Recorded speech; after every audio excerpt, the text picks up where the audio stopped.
Titans versus Dragons. If you came at me on Monday and said who you're tipping in this one, I think I'd have gone Titans.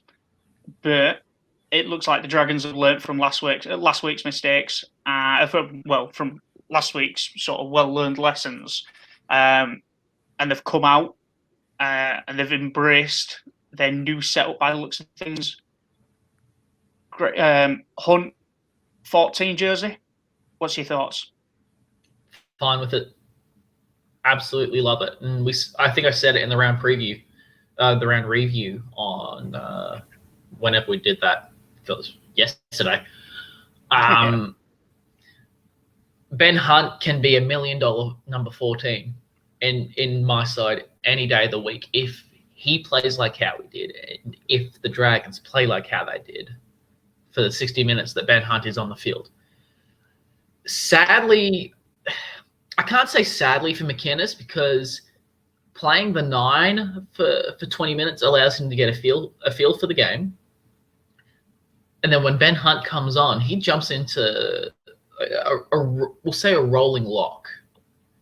Not an out and out lock in terms of attack, but he's the middle defender and a very strong defender at that. And he's got nifty little footwork that we saw on the weekend against the Sharks, can and will get around defenders, especially close to the line. Hunt's contract, I think, comes up next year. I don't think he's going to get offered $1 million, but I have a gut feeling that the Dragons will offer him and say, look, we think you're the long-term hooker. Here's $700. If you want to play hooker, come play hooker for us. If you want to play halfback somewhere else, go for it. But we see it with Queensland. We see it with Dragons now. Hunt is the hooker.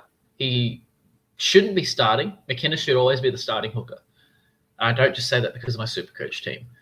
But Ben Hunt has a fantastic impact off the bench. McInnes, when he moves into the 13 in the second half, just plays like a man with a bat out of hell.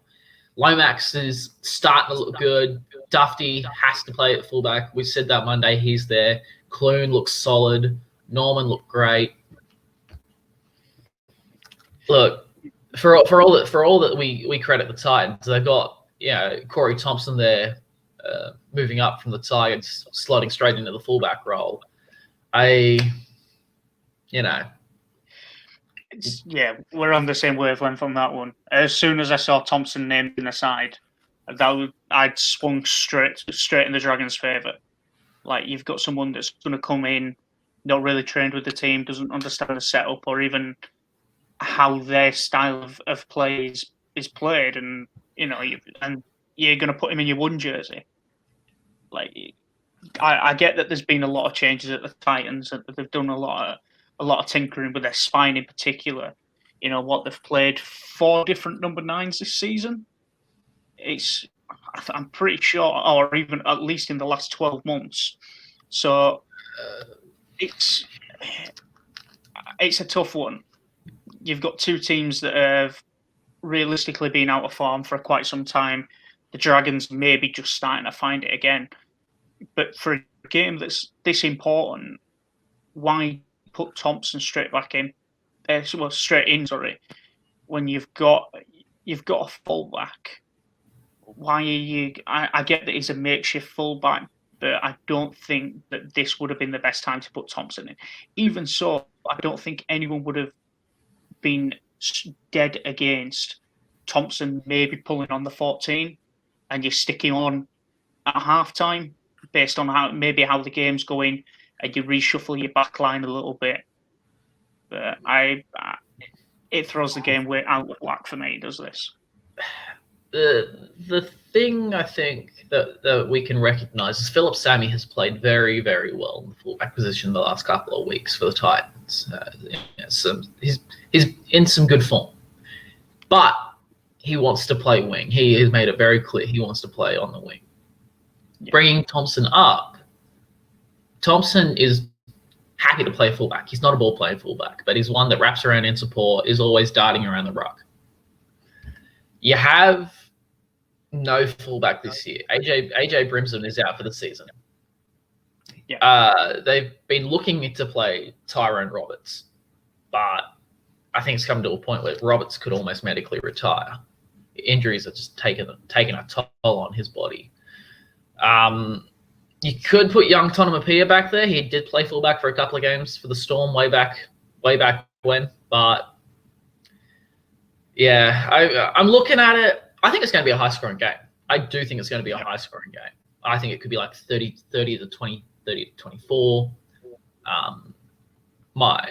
If I had to take a guess, Brian Kelly, a solid defender, young Tonomapia, solid defender, but Don and Sammy try to jam in. I wouldn't be surprised if we see Ravalawa and or Pereira score a double this week. I'm going the Dragons by 10, but it's going to be a high scoring 10. It could be 36-26, 30-20, something like that. Yeah, this one's going to be won and lost in the halves. Whichever team comes out with the better distribution and the better completion rate in this one wins for me. Because as you've seen with the Titans, the previous week they had more possession but did less with it, and it's just because they struggle to find their edges and they struggle to get their point scorers over. So I think if the Dragons do manage to wedge in and keep them out, I think that the Dragons by at least 8.